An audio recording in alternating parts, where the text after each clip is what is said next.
Saudações zoológicas! Eu sou a Amanda. E eu sou o Bruno, e hoje trazendo o nosso segundo vídeo de análise da série documental A Vida em Nosso Planeta, hoje finalmente com a Amanda aqui. Pois é, ontem a gente lançou o primeiro vídeo dos episódios 1 e 2, mas eu não pude participar da gravação do vídeo, estava ali numa emergência médica. E foi meu aniversário, então muita gente me mandou os parabéns. Depois eu fui ver as mensagens, fiquei super feliz. Então, de verdade, pessoal, muito obrigada pelas felicitações. E vamos então falar primeiro do terceiro episódio. O que aconteceu? Esse episódio se chama Invasores da Terra. E ele vai abordar aqui principalmente a colonização do ambiente terrestre, né? Ele vai falar qual é a sequência de eventos, Sim. Quem são os primeiros organismos que invadem a Terra.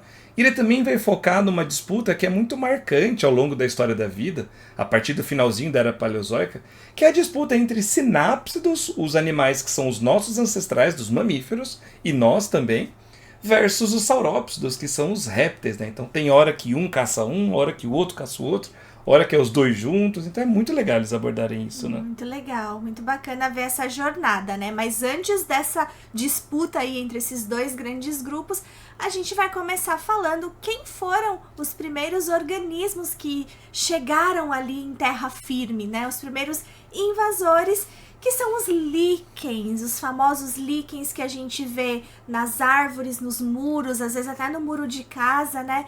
Eles foram os primeiros organismos que invadiram a terra firme. O que é o líquen? O líquen é uma associação de dois organismos diferentes. É uma associação de fungos e com algas. Então é muito louco, né? Líquen é um negócio muito louco, gente. Muito louco. Porque é uma associação de dois organismos que pertencem, além de linhagens diferentes, Completamente diferentes. linhagens que estão distantes. Os fungos são mais próximos dos animais do que das plantas, por exemplo, né? E aí, nessa associação, então, eles foram se espalhando pela terra e eles começaram a erodir as rochas da época. E eles foram responsáveis por formar os primeiros solos do planeta Terra. Que é bem legal. E, assim, durante muito tempo, a principal hipótese é de que quem tinha invadido primeiro o ambiente terrestre seriam as briófitas, né, os musgos, animais assim, mas trabalhos mais recentes têm mostrado fósseis de líquens com cerca de 600 milhões de anos. 600 milhões de anos é ainda no pré-cambriano, é antes da Era Paleozoica, Sim. mostrando que essa invasão foi realmente bem antiga e ela, como a Amanda falou, prepara o terreno a partir dessa formação dos primeiros solos para quem vai vir depois. Aí um grupo de organismos, que são as plantas, eles aproveitam que a terra está mais fofinha, Sim, né? já está erodida. E ali. cheia de nutrientes e de água ali no meio. E aí as plantas começam a se dispersar rapidamente pelo mundo, especialmente depois que elas evoluem uma estrutura, uma molécula chamada de lignina, que é a molécula que dá essa carapaça mais durinha, né, para as plantas, dá essa sustentação principalmente para as plantas grandes. E aí, uma vez que elas evoluem essa molécula, as plantas dominam rapidamente. Dominam a terra. E depois que nós já temos ali as florestas se consolidando, né, a vegetação ali já tomando conta, a gente tem a invasão animal acontecendo em terra firme, que começou com os invertebrados, com os artrópodes. E na série eles comentam então essa invasão pelos artrópodes e mostram um artrópode sensacional e gigante lá do Carbonífero, que é a Artropleura. A Artropleura é um milípede, né, do grupo ali dos diplópodes. Um piolhão de O cobra. piolho de cobra, justamente. Só que ela era realmente gigante, gente. Pensa num piolho de cobra de 2,5 metros de comprimento. Bicho impressionante, né? Até fez uma piadinha de tiozão pra Amanda aqui, né? Assim, nossa, piolho de cobra é isso? Imagina a cobra, né? Assim. Não dá, a quinta série ou o tiozão não sai de dentro da gente. Pois é. E é muito legal aqui, porque durante muito tempo, a gente até falou isso em vídeo, né? Que a hipótese para esses bichos terem ficado tão grandes era a grande quantidade de oxigênio, que tinha uma concentração maior do que tem hoje no Carbonífero. Mas, porém, entretanto, todavia, tem alguns trabalhos recentes questionando isso. Um deles é esse daqui, que a gente tem um print aqui, esqueci de tirar o print do ano dele, mas se eu não me engano é 2020, é algo bem recente assim, onde ele descreve uns novos achados de Artropleura E ele comenta que durante essa época, em particular, nessa formação, as taxas de oxigênio eram basicamente as mesmas de hoje em dia. Elas não eram muito elevadas e a Artropleura já era gigante ali. Justamente porque esses bichos, esses insetos, esses artrópodes gigantes, eles viveram durante o Carbonífero. E o Carbonífero, ele é considerado por ser um período em que as taxas de oxigênio eram muito maiores do que as que a gente tem hoje em dia. Só que isso não é válido para o Carbonífero como um todo. Então tivemos períodos onde as taxas de oxigênio eram parecidas até com as de hoje. E aí esses novos achados de fósseis de Artropleura são de espécies que viviam nesse momento em que as concentrações eram bem mais baixas, né, do que e já eram gigantes. E eles já eram gigantes. Então, por que será? Se não é o oxigênio, o que talvez pode ter acontecido? E é um dos fatores que eles levantam que pode ter sido uma oportunidade ecológica. Simplesmente o fato de não ter muitos predadores, então você fica desse tamanho, basicamente não sobra nenhum predador para você na vida adulta, e isso é uma grande vantagem, né? Ninguém para te devorar, e às vezes por conta de outras condições ambientais, pudesse ter alguma vantagem também em ser grande, pode ser uma oportunidade ecológica ali. Sim, pois é, mas muito interessante isso. E uma outra coisa bem legal que a série mostrou foi o desafio que é para um macho de Artropleura encontrar a sua fêmea. E aí na série eles colocam que esses bichos eles eram cegos, então por isso eles tinham o olfato desenvolvido, e aí o macho vai tentando detectar ali a trilha, né? Pelo olfato a trilha do odor da fêmea. Só que aí a gente foi pesquisar, será que esses bichos, esses milípedes, eles são ou não cegos? E o que a gente encontrou é que depende da espécie. Tem espécies que são cegas, né, que tem a visão já degenerada. Tem espécies que têm uma visão residual, né, bem limitada. E tem espécies que enxergam muito bem. Tem olhos grandes e compostos. Exatamente.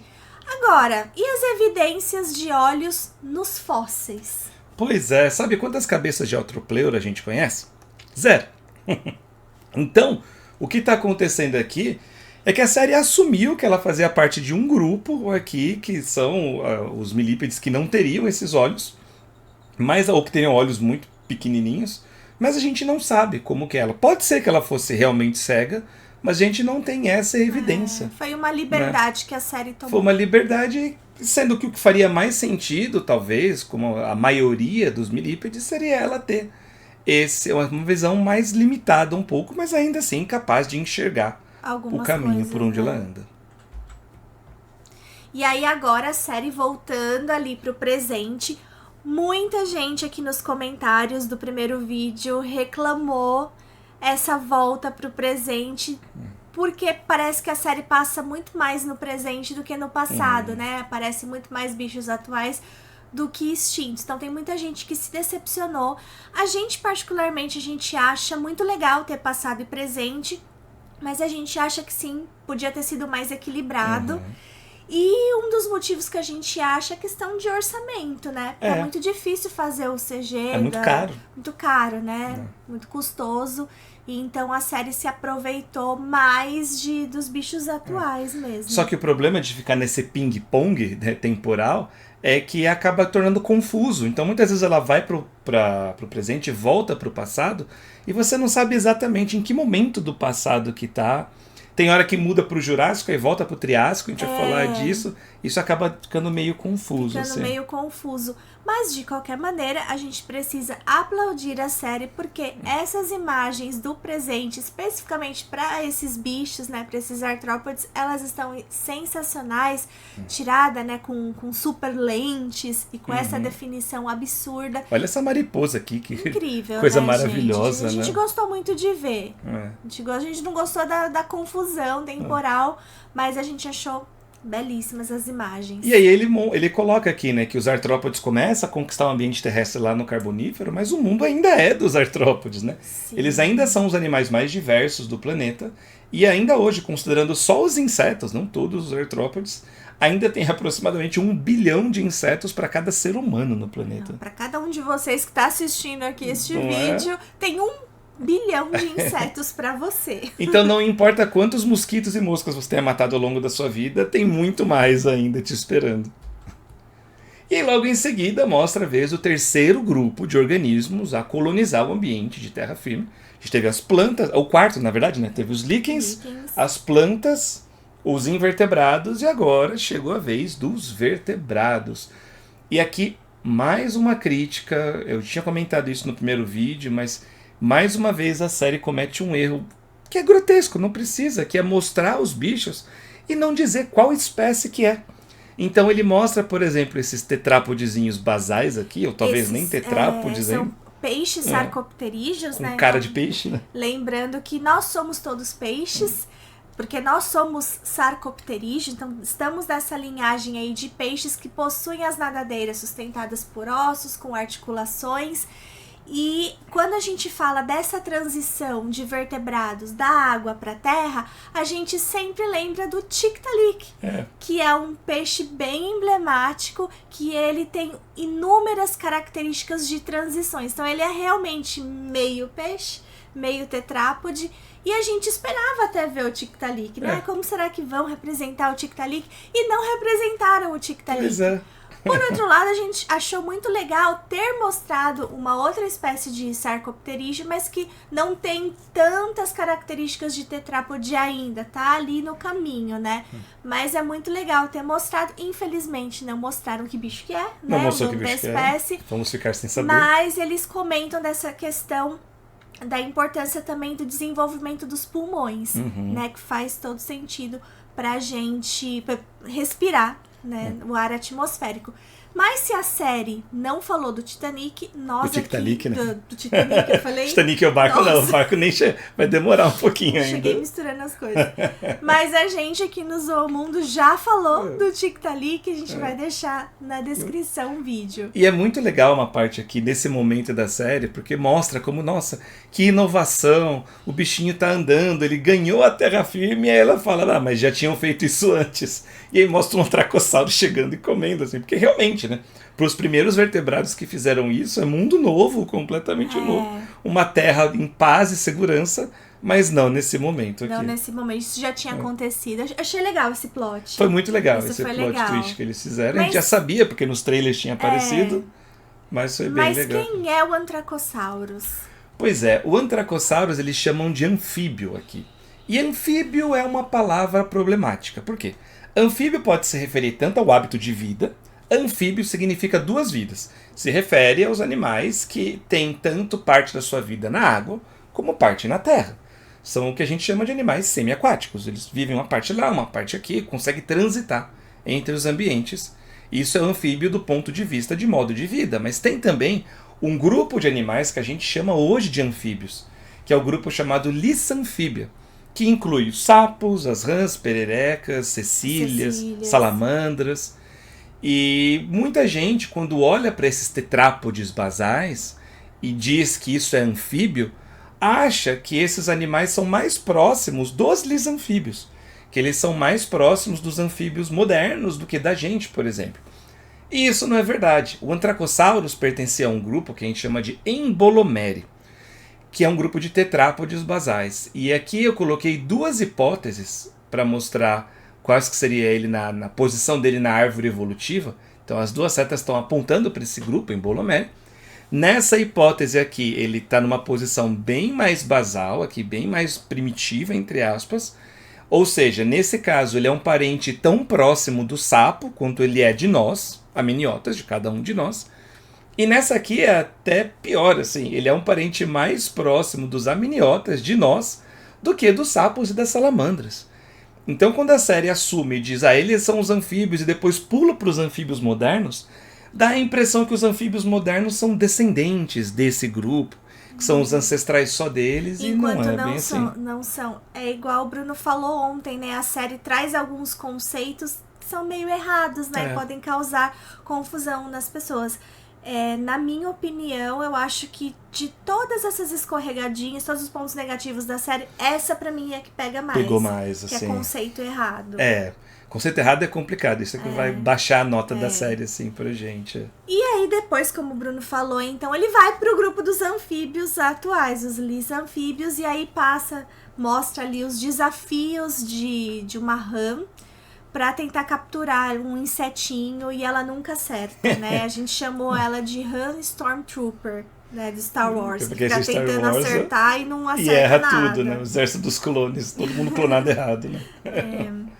Então, mas é interessante fazer essa comparação, pena que causa essa confusão, confusão.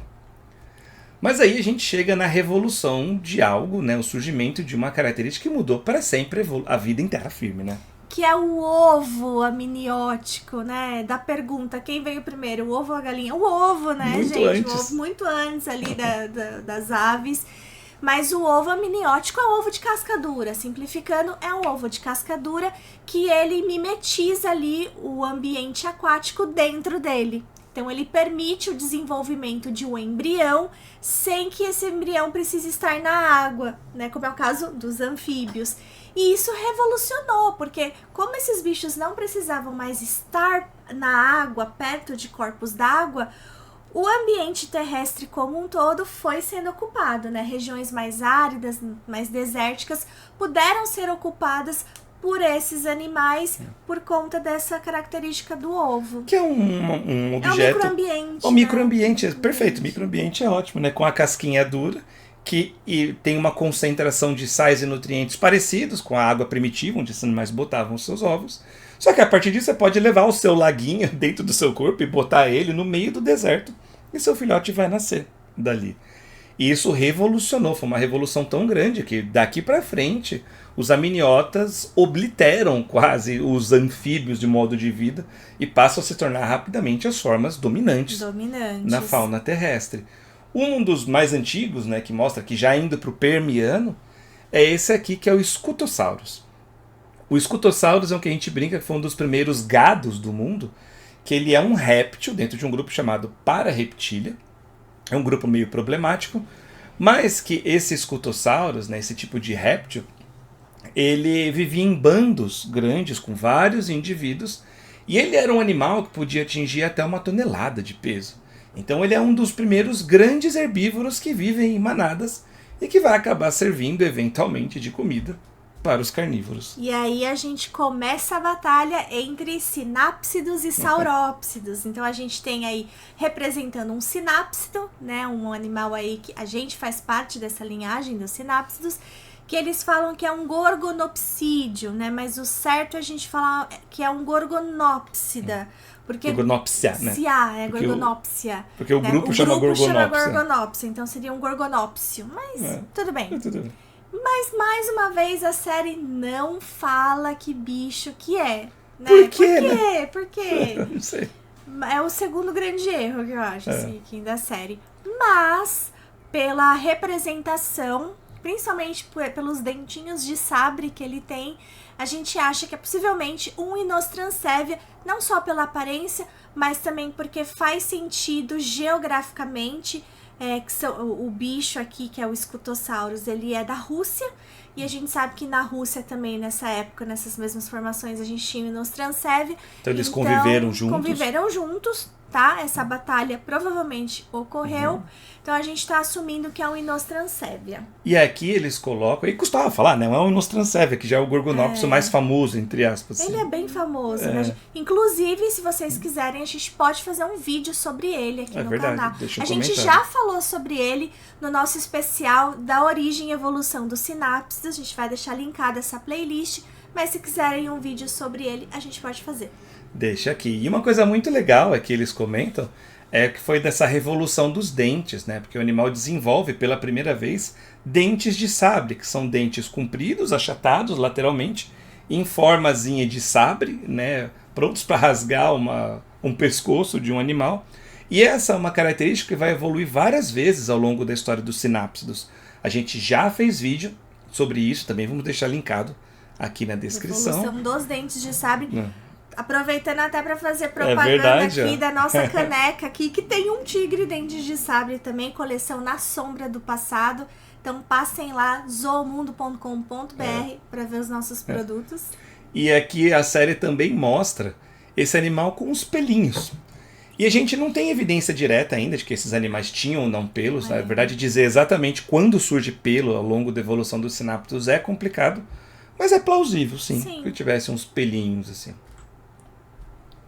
E aí a gente vai então pro final do Permiano, já dando entrada na Era Mesozoica, no Triássico, onde a gente tem a maior extinção de massa que o nosso planeta... Extinção em massa, né? Extinção de massa! Extinção de massa. Acabou o macarrão, acabou a lasanha. Nossa, nem, eu não... ia me dar super mal numa extinção de massa. Não tem mais massa aqui, só sobrou arroz, né?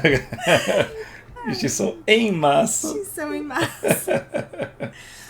Que foi a maior que o nosso planeta já passou e que exterminou cerca de 90% das espécies viventes até então. Então foi super drástico para o planeta. As possíveis causas incluem um grande vulcanismo que teve na região da Sibéria. Então esse vulcanismo enorme numa região enorme, lançando muitos gases para a atmosfera. Então isso realmente teve um grande prejuízo para a fauna, mas tivemos sobreviventes, né? Tivemos aí os survivors, incluindo esse bichinho aí. Que bichinho que é? Que é um bicho incrível, que é um Listrosaurus. Ele é um dicenodonte, ele é um sinápsido do grupo que está indo em direção aos mamíferos, mas ele não é mamífero ainda. Mas é um bicho muito importante para a gente, porque ele manteve a nossa linhagem viva, né? Ele manteve a linhagem dos sinápsidos viva. E aqui a série comenta que talvez, né, por conta dele ter um hábito de se enterrar, se esconder em cavernas, alguma coisa assim, isso pode ter favorecido a evolução, a sobrevivência desse animal. Então agradeçam a esse animal por manter a nossa linhagem viva nesse que foi o pior evento, assim, a pior catástrofe da história da Terra. E vamos para o episódio 4, que se chama A Sangue Frio, uma referência aos saurópsidos, aos répteis. Mas a série começa falando do nosso sobrevivente, o Listrosaurus, né? Porque a gente tem esses fósseis dele tanto no Permiano como no começo do Triássico, na Era Mesozoica. Então, realmente, esse sobrevivente. E a gente achou muito legal que a série também começa falando da recuperação da biodiversidade depois de um evento de extinção em massa. E aí a série fala sobre os fungos, a importância dos fungos depois de um evento de extinção em massa. Por quê? Porque o fungo é um ser vivo decompositor.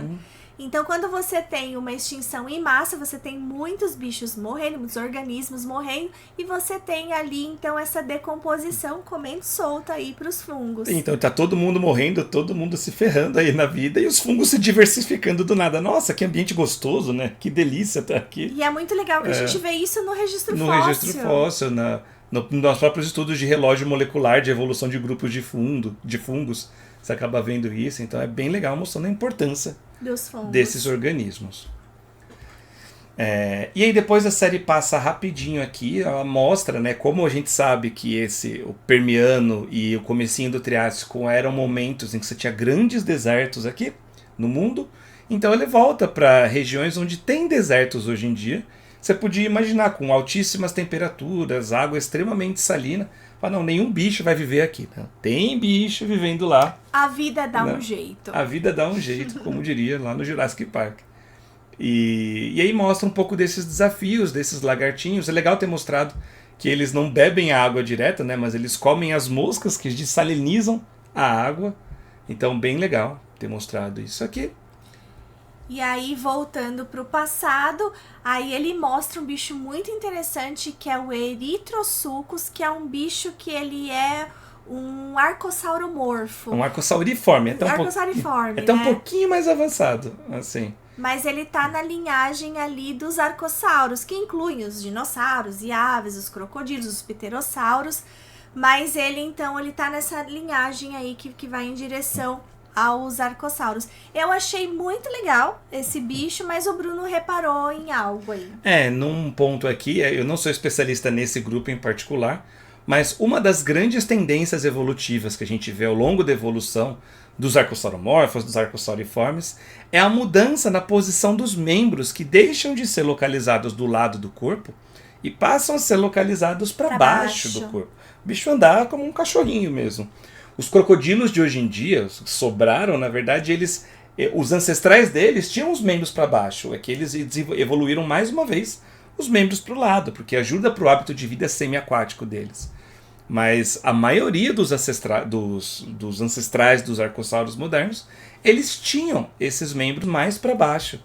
E aqui não só eles mostram o Erythrosuchus com os membros um pouquinho para o lado, mas eles mostram com os membros muito para o lado. Ele está com a perna toda arregaçada, assim, fazendo um ângulo de 90 graus. E me parece que não era o caso. Inclusive, pesquisando paleoartes, né? Você acha a paleoarte dele com os membros mais para baixo. Inclusive essa aqui do Mark Whitton, né, nem tão para baixo os membros, mas com o bicho de uma forma muito mais ativa aqui. E o Mark Whitton é um paleoartista e paleontólogo também. Então são paleoartes que são muito legais de acompanhar. E aí na série mostrou ele mais rastejante, mesmo meio estranho. Andando assim. bem devagar, bem lentão, letárgico. Exatamente. E também mostrou o nosso querido sobrevivente Lystrosaurus. Nem tão sobrevivente assim agora. Mas meio bobo, assim, né? Num comportamento que talvez não condiz com um comportamento ali para uma presa, né? Porque assim, gente, as presas, elas não são estúpidas, né? Elas têm ali mecanismos para fugir, para se defender e tal. E no caso, o Lystrosaurus tá aí passeando na frente do predador. Não, e essa cena me incomodou muito, porque ele tava longe do predador, ele vai andando na direção do predador, ele não é cego, ele tá sentindo o cheiro, ele vive muito bem. E tipo, ele vai em direção à boca do predador. Você já viu alguma presa fazendo isso? Cansei da vida, né? Vou lá. A gente achou, né, isso uma escolha um pouco duvidosa, esse tipo de representação, né? Mas tá aí nossa crítica. Mais uma aqui. E aí a série volta, né? Mais uma vez, né? Nesse ponto aqui foi mais uma conexão que não precisava, eu acho, né? Não fez tanta conexão com o passado aqui. Só mostrou os répteis, surge aqui, começa a dominar, e olha os répteis como é que são hoje. Assim. Continuam dominando. Continuam dominando. E sim, né? Hoje, por exemplo, você pegar a diversidade de sinápsidos que tem hoje em dia, tem pouco mais de 6.000 espécies. E de répteis, sem considerar as aves, tem 11.000 e pouco, só com cara de réptil mesmo, mais umas 10, 11.000 aves, né? Então tem muito mais réptil do que sinápsido hoje em dia. Mas uma mini decepçãozinha, essa aqui pequenininha pra mim, só que quando mostra esse bichão, que eu tinha esperança de que na verdade não fosse um dragão de Komodo, fosse uma megalânia, né? O Varanus priscus, foi o maior lagarto terrestre de todos os tempos. Mas não, era só um dragão de Komodo, que é muito legal. Que é muito legal. É um bicho que, assim, que é bacana aparecer mesmo, porque é um bicho muito emblemático, né? Mas podia ter sido a megalânia. Podia. E aí ele mostra uma coisa que é muito legal, que a gente já falou aqui no canal, num vídeo que temos de dragão de Komodo, que é essa questão do canibalismo oportunístico. Então sim, os dragões de Komodo são canibais. Os adultos, eles predam os filhotes da mesma espécie. Estão dando sopa ali, o bicho vai lá e pega. E aí os filhotes, eles desenvolveram hábitos arborícolas, né? Então eles têm essa capacidade de escalar árvores e conseguem fugir dos adultos da sua própria espécie. E aí depois eles perdem essa capacidade. Então isso foi muito bacana. Mas, por outro lado, a série traz essa questão da mordida fatal do dragão de Komodo, colocando como uma mordida venenosa. E aí a causa da morte das presas dele seriam por conta de envenenamento. Mas a gente sabe que isso é um assunto que não tem, assim, não dá pra gente bater o martelo. Tem muita discussão, né, Bruno? Então, durante muito tempo, a principal hipótese é que ele tinha uma mordida tóxica, no sentido que ele tinha várias bactérias específicas na boca. O bicho mordia a sua presa, essas bactérias causavam uma infecção generalizada, e 2, 3 dias depois essa infecção matava a vítima, ele ia lá e comia ela. Só que observando, né, fazendo mais observações de campo, viu que ele não esperava 2, 3 dias para a vítima morrer, que era muito mais rápido. Aí surgiu a hipótese do veneno, né, mordida venenosa. Então tem toxinas nessa saliva aqui. Só que também tem alguns trabalhos mais recentes que a explicação é muito mais simples. de que na verdade as presas morrem por perda de sangue. Hemorragia. Por hemorragia, porque esse bicho é grande, tem uma boca enorme, cheia de dentes afiadíssimos. Tem imagem de pessoas que se acidentaram com um dragão de Komodo, uma mordida, e as imagens são violentas, assim. É um rasgo enorme que faz na perna normalmente. E, claro, vai ter uma infecção ali porque você está rasgando a pele, né? Toda vez que você rasga a pele... Vão ter bactérias que vão causar infecções, mas isso não significa que são bactérias específicas que são responsáveis pela morte desses bichos. E no caso dele, provavelmente não. O bicho morre porque perde sangue mesmo. Ele não é tão ágil, então ele morde, consegue morder um mamífero, o mamífero vai perdendo sangue, ele vai acompanhando o mamífero, quando o mamífero morre. Então, ele termina de comer. Nesse caso, faltou uma atualização da série mesmo. E esse é um ponto da série também, que é uma crítica nossa, de que a série pega assuntos que estão sendo debatidos, ela escolhe um e diz, não, a causa é essa, com certeza. Foi assim com as extinções em massa, foi assim até com os bichos atuais. Então, a ciência não é cheia de certezas desse jeito. Pelo contrário, né? A gente tem várias dúvidas assim. E a outra coisa legal, pelo menos dessa hora, foi quando mostrou esse lagartinho aqui da América Central fazendo essa respiração embaixo d'água, né? O bicho é um lagartinho mergulhador que mantém uma membraninha aqui em cima do nariz, ele vai respirando. Conforme essa bolha de ar cresce, ele faz uma troca gasosa com a água, ali entra mais oxigênio. Ele consegue manter até 15 minutos assim. Muito legal. Eu já conhecia a história, Amanda ainda não? Eu não conhecia, eu fiquei bem surpresa com esse lagarto que cria uma bolha debaixo d'água e fica respirando. Ele é um sino de mergulho. Um sino de mergulho, exatamente, né? Muito legal. Só que eu nunca tinha visto vídeo disso, eu já conhecia pelos artigos, mas ver em vídeo é muito mais legal. E aí a série volta, só que assim, lembra que a gente tava no Triássico? Né? Pois é, aí ela vai pro presente. Só que quando ela volta, ela não volta pro Triássico. Ela vai além, né? Ela vai pro Jurássico. E a gente falou, não, peraí, mas não tava no Triássico?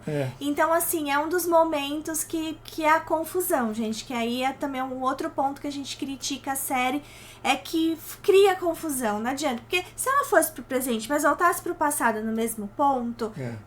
Ok, mas aí misturando... E depois, no final do episódio, ela volta pro Triássico de novo. Então é Triássico, presente, Jurássico, presente e Triássico. Aí dá uma confundida mesmo. A gente entende as críticas nesse ponto, tá? Mas aí ela volta, então, pro Jurássico pra continuar falando, então, dos répteis, né? Da era dos répteis, desse triunfo deles. E aí ela mostra... 2 grupos distintos e sensacionais. Então ela mostra um grupo dos pterossauros e mostra um grupo dos plesiosauros, mas infelizmente com esses 2 bichos ela comete aquele erro inicial ali de não dizer que bicho que é. Tem um monte de pterossauro no Jurássico, tem um monte de plesiosauro no Jurássico. A gente ficou, poxa vida, mas outro bicho que não vai dizer qual que é. Mas pelo menos a gente teve ajuda com o pterossauro, o Natan e a Tainá, que ajudam a gente a escrever os roteiros desses vídeos de análise. Eles conversaram com o Rodrigo Pegas, que é um paleontólogo especialista em pterossauros, que já apareceu aqui no canal, inclusive, no nosso especial sobre os pterossauros. E olhando para o bicho, meio que para o hábito, para a forma, para a época, eles que muito provavelmente são pterodáctilos. Esse aqui mesmo, com a crista. Famoso pterodáctilos, né? Como a gente chama o grupo inteiro de pterodáctilos, né? Os pterodáctilos é uma espécie só. O grupo é o grupo dos pterossauros. E ele comentou também que foi curioso terem mostrado ele comendo as tartarugas, né? Aliás, tartarugas servindo de petisco para os dois bichos, né? Mas ele comentou que não existem registros de conteúdo estomacal de tartaruga em pterossauros preservados. E ele achou um pouquinho estranho até, porque no caso dos pterodáctilos, a principal hipótese é de que eles eram animais especializados em predar invertebrados e não vertebrados.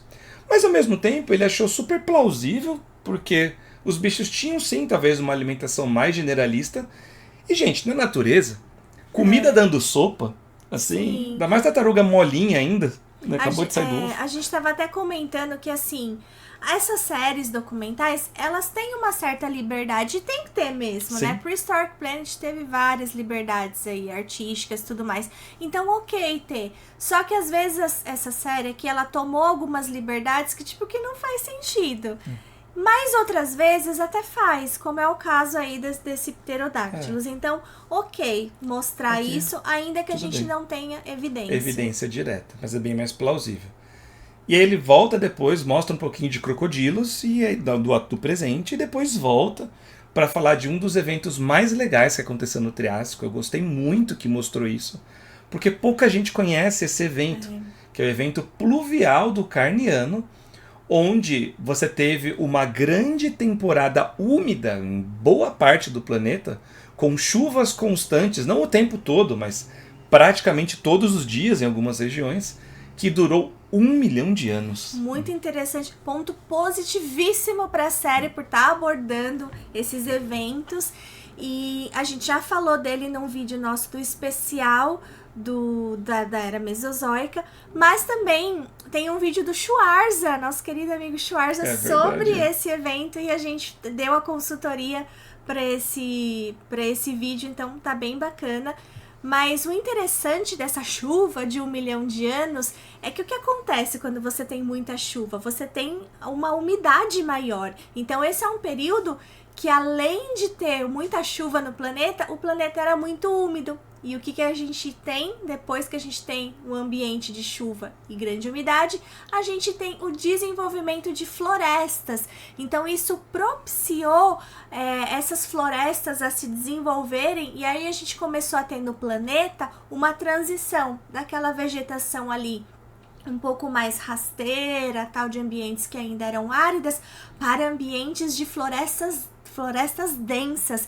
E isso acabou extinguindo alguns animais, alguns organismos, mas também favoreceu o surgimento de outras linhagens. Favoreceu a diversificação dos dinossauros, que eles já existiam antes desse evento, mas eles se adaptaram melhor a essas novas condições ambientais. Então a série acerta muito quando ela mostra essa questão de fatores ambientais mudando a vida no planeta. É muito legal. Então ela mostra tanto na parte das extinções, como também na parte da diversificação. Tipo, ó, extinguiu um monte de bicho aqui, mas os fungos estão muito bem, obrigado. Agora apareceu um monte de floresta, aqueles bichos tudo adaptado para o clima semiárido, morrem, mas os dinossauros aparecem. Muito bem, obrigada. Aí começa então a era de ouro dos dinossauros, né? Começam os dinossauros propriamente dito. E aí a série mostra um bicho muito bacana, que é o Plateosaurus, que foi assim um dos primeiros grandes dinossauros do planeta.